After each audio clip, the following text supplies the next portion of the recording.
Okay, I've been looking for a vacuum leak on my Duster, and it's got a 383 in it, and I've got the top of the carburetor taped up. So we have some leaks there. But the easiest and cheapest way I found to do this, after looking online and looking at pricing, some smoke checkers or some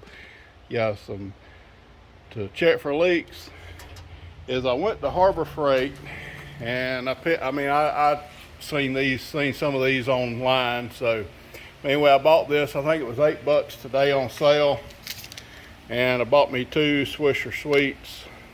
So I've got $10 in my whole checker. I went to the front of my carburetor, hooked my exit line from my pump to there. On my input, I just stuck it through this little washer and stuck it in my vise just so I have something to support it. Stuck my Swisher Sweet in there, used that to light it, and you pump it.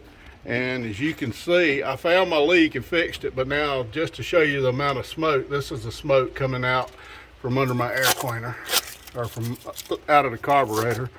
So I mean, this is pretty easy, and that's plenty of smoke right there to find any kind of leak. As you can see, I mean, I checked it. I didn't put it in my shop because I don't smoke and I don't really care for the smell of it. But you know, you could probably check 2 with a Swisher Sweet, no problem. But anyway, that's my $10 5-minute way to look for a vacuum leak on an engine, and I found mine, and now I'm gonna go get that fixed. Thank you.